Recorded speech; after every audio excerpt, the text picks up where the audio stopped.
KVP news में आपका स्वागत है। प्रस्तुत है आज के मुख्य समाचार। ओडिशा में कुल 4 राज्यसभा सीटों के लिए हुए चुनाव में भाजपा को बढ़त मिली और 3 सीटों पर कब्जा हुआ, जबकि 1 सीट क्षेत्रीय दल को मिली। यहां चुनाव के दौरान क्रॉस वोटिंग और राजनैतिक आरोप प्रत्यारोप भी देखने को मिले। वहीं हरियाणा में मतदान के बाद कुछ विधायकों के वोट की वैधता और गोपनीयता को लेकर विवाद खड़ा हो गया। भाजपा और कांग्रेस दोनों ने आपत्ति दर्ज कराई, जिसके कारण अधिकारियों ने मतगणना को अस्थायी रूप से रोक दिया और मामले की जांच शुरू की। भारतीय जनता पार्टी बीजेपी ने 2026 के विधानसभा चुनावों के लिए अपनी पहली उम्मीदवार सूची जारी कर दी है। पश्चिम बंगाल में पार्टी ने 144 सीटों पर उम्मीदवार घोषित किए हैं और सबसे बड़ी खबर ये है कि पार्टी नेता सुवेंदु अधिकारी को 2 महत्वपूर्ण सीटों नंदीग्राम और भवानीपुर से मैदान में उतारा गया है। भवानीपुर सीट को मुख्यमंत्री ममता बनर्जी का गढ़ माना जाता है, इसलिए यहां सीधी राजनीतिक टक्कर देखने को मिल सकती है। सुवेंदु अधिकारी पहले भी नंदीग्राम सीट से ममता बनर्जी को 2021 के चुनाव में हरा चुके हैं। इस बार उन्हें 2 सीटों से उतारकर बीजेपी ने चुनावी मुकाबले को और भी हाई प्रोफाइल बना दिया है। माना जा रहा है कि ये रणनीति ममता बनर्जी को उनके मजबूत क्षेत्र में चुनौती देने के लिए बनाई गई है। इसी के साथ बीजेपी ने केरल विधानसभा चुनाव के लिए भी अपनी पहली सूची जारी की है, जिसमें 47 उम्मीदवारों के नाम शामिल हैं। इस सूची में कई बड़े नेताओं को टिकट दिया गया है ताकि राज्य में पार्टी का आधार मजबूत किया। राज्यसभा चुनाव 2026 में 37 सीटों के लिए हुए मतदान में एनडीए ने मजबूत प्रदर्शन करते हुए बड़ी बढ़त हासिल की है। उपलब्ध जानकारी के अनुसार एनडीए ने इन 37 सीटों में से लगभग 22 सीटों पर जीत दर्ज की, जिससे उसे करीब 10 सीटों का फायदा हुआ, जबकि विपक्ष को उतना ही नुकसान झेलना पड़ा। इस चुनाव में खास बात ये रही कि कई राज्यों में विपक्षी दलों के विधायकों की क्रॉस वोटिंग और अनुपस्थिति ने नतीजों को प्रभावित किया। ओडिशा में क्रॉस वोटिंग के चलते एनडीए समर्थित उम्मीदवारों को अपेक्षा से ज्यादा सफलता मिली। वहीं हरियाणा में भी वोटिंग को लेकर विवाद और आरोप प्रत्यारोप सामने आए।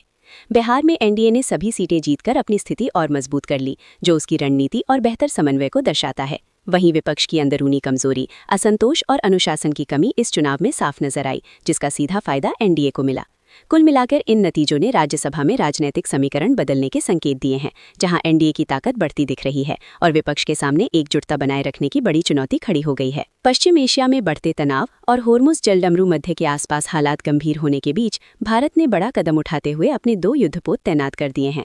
इन युद्धपोतों का मुख्य उद्देश्य तेल और गैस लेकर भारत आने वाले जहाजों को सुरक्षा देना है, ताकि उनकी आवाजाही सुरक्षित बनी रहे और देश की ऊर्जा आपूर्ति प्रभावित न हो। इसी बीच राहत की खबर यह है कि एलपीजी से भरा भारतीय जहाज शिवालिक सफलतापूर्वक गुजरात के मुंद्रा पोर्ट पहुंच गया है, जिससे देश में गैस सप्लाई को मजबूती मिली है। इसके अलावा अन्य टैंकर भी लगातार भारत की ओर आ रहे हैं, जिससे सरकार को उम्मीद है कि घरेलू गैस और तेल की उपलब्धता सामान्य बनी रहेगी। ईरान में जारी तनाव के बाद 15 दिन बाद भी सत्ता में कोई बदलाव नहीं हुआ है, जिससे ये साफ होता है कि बाहरी हमलों के बावजूद सरकार की पकड़ अभी मजबूत बनी हुई है। विशेषज्ञों का मानना है कि डोनाल्ड ट्रंप अकेले इस जंग को खत्म नहीं कर सकते, क्योंकि ये अब एक बहुदेशीय संकट बन चुका है और इसमें कई शक्तिशाली देशों की भूमिका शामिल है। वहीं तेहरान के पास अभी भी रणनीतिक बढ़त है, खासकर होर्मुज जलडमरू मध्य जैसे महत्वपूर्ण क्षेत्र पर प्रभाव के कारण, जहां से दुनिया की बड़ी मात्रा में तेल सप्लाई गुजरती है। यही वजह है कि हालात अभी भी अस्थिर बने हुए हैं और आने वाले समय में स्थिति और गंभीर हो सकती है। पाकिस्तान और अफगानिस्तान के बीच बढ़ते तनाव के बीच एक बड़ा और विवादित हमला सामने आया है। अफगानिस्तान की तालिबान सरकार का दावा है कि पाकिस्तान ने काबुल में एक ड्रग रिहैबिलिटेशन अस्पताल पर एयर स्ट्राइक की, जिसमें करीब 400 लोगों की मौत हो गई और 250 से ज्यादा लोग घायल हो गए। बताया गया कि ये अस्पताल हजारों मरीजों का इलाज कर रहा था और हमले में अस्पताल का बड़ा हिस्सा नष्ट हो गया। तालिबान ने इस हमले को मानवता के खिलाफ अपराध बताते हुए आरोप लगाया कि पाकिस्तान ने जानबूझकर नागरिक ठिकाने को निशाना बनाया। वहीं पाकिस्तान ने इन आरोपों को पूरी तरह खारिज कर दिया है और कहा है कि उसकी कार्यवाही सिर्फ आतंकवादी ठिकानों और सैन्य ढांचे के खिलाफ थी, न कि किसी अस्पताल या आम नागरिकों के खिलाफ। ये घटना दोनों देशों के बीच चल रहे संघर्ष को और गंभीर बना रही है, जहां पहले से ही सीमा पर लगातार झड़पें और हवाई हमले हो रहे हैं। विशेषज्ञों का मानना है कि अगर हालात नहीं सुधरे तो ये टकराव बड़े युद्ध का रूप भी ले सकता है। जंग के माहौल के बीच संयुक्त अरब अमीरात में फेक न्यूज फैलाने के आरोप में 35 लोगों को गिरफ्तार किया गया है, जिनमें 19 भारतीय भी शामिल हैं। अधिकारियों के अनुसार ये लोग सोशल मीडिया पर युद्ध से जुड़े भ्रामक और एआई से बनाए गए वीडियो व खबरें शेयर कर रहे थे, जिससे आम लोगों में डर और भ्रम फैल रहा था। मामले को गंभीर मानते हुए सभी आरोपियों के खिलाफ तेजी से कानूनी कार्रवाई शुरू कर दी गई है। इसी बीच इजरायल के प्रधानमंत्री बेंजामिन नेतन्याहू को लेकर मौत की अफवाहें भी सोशल मीडिया पर फैली, लेकिन इन दावों को गलत साबित करते हुए उनकी एक तस्वीर सामने आई, जिसमें वे सामान्य रूप से कॉफी पीते नजर आए।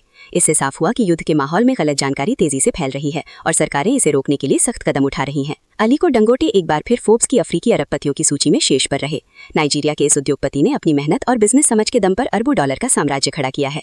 रिपोर्ट्स के अनुसार उन्होंने एक बार बैंक से करीब 90 करोड़ रुपए नकद निकाले और पूरी रात उसे छूते रहे ताकि अमीर होने का वास्तविक एहसास कर सकें।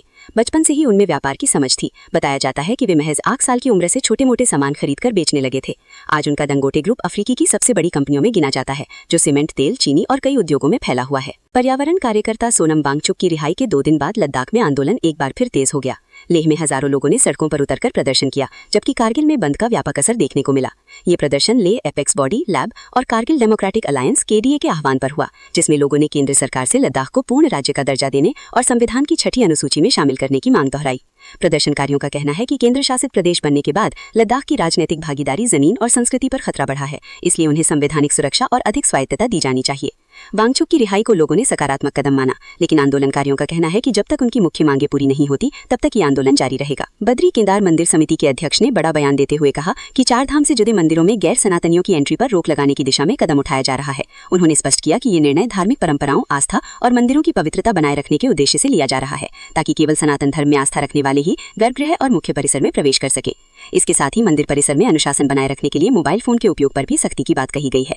समिति का मानना है कि रील्स, फोटो और वीडियो बनाने से धार्मिक वातावरण प्रभावित होता है, इसलिए इस पर नियंत्रण जरूरी है। हालांकि इस प्रस्ताव को लेकर अंतिम निर्णय अभी राज्य सरकार के स्तर पर होना बाकी है और सभी कानूनी व संवैधानिक पहलुओं पर विचार किया जाएगा। गाजियाबाद के लोनी बॉर्डर इलाके में एक सनसनीखेज घटना सामने आई, जहां बैंक मैनेजर की उसी बैंक के गार्ड ने गोली मारकर हत्या कर दी। बताया जा रहा है कि पंजाब एंड सिंध बैंक की शाखा में तैनात गार्ड का मैनेजर से छुट्टी को लेकर विवाद चल रहा था। इसी विवाद के चलते गार्ड ने मैनेजर के केबिन में घुसकर उनके सीने में गोली मार दी, जिससे उनकी इलाज के दौरान मौत हो गई। घटना के बाद आरोपी गार्ड राइफल लेकर फरार हो गया। हालांकि बाद में पुलिस ने उसे और उसके एक साथी को गिरफ्तार कर लिया। शुरुआती जांच में छुट्टी और वेतन को लेकर कहासुनी हत्या की मुख्य वजह बताई जा रही है। जैकलीन फर्नांडिस हाल ही में अपनी मां को अंतिम श्रद्धांजलि देने के लिए वाराणसी, काशी पहुंची, जहां उन्होंने पवित्र गंगा में उनकी अस्थियों का विसर्जन किया। इस दौरान वो घाट पर बेहद भावुक नजर आईं और हाथ जोड़कर शांति से बैठी रहीं। बताया गया कि उन्होंने पूरे विधि विधान से पूजा अर्चना की और इस यात्रा को काफी निजी रखा। अभिनेत्री ने इस मौके पर कहा कि उन्हें सनातन धर्म और भारतीय परंपराओं के प्रति गहरी आस्था है। उनके अनुसार गंगा में अस्थि विसर्जन करना उनकी मां को सच्ची श्रद्धांजलि देने का एक आध्यात्मिक निर्णय था। इससे पहले भी वो काशी विश्वनाथ मंदिर में दर्शन कर चुकी हैं और वहां के आध्यात्मिक वातावरण की काफी सराहना कर चुकी हैं, जिसे उन्होंने बेहद शांत और सकारात्मक बताया था। साउथ अफ्रीका ने न्यूजीलैंड के खिलाफ पहले T20 मुकाबले में शानदार प्रदर्शन करते हुए 7 विकेट से आसान जीत दर्ज की। मैच में न्यूजीलैंड की टीम पहले बल्लेबाजी करते हुए सिर्फ 91 रन पर सिमट गई, जिससे साउथ अफ्रीका को जीत के लिए मात्र 92 रन का लक्ष्य मिला। इस छोटे लक्ष्य का पीछा करते हुए साउथ अफ्रीका ने कुछ विकेट गंवाए, लेकिन बल्लेबाजों ने संयम बनाए रखा और टीम ने 3.2 ओवर शेष रहते मैच अपना नाम कर लिया।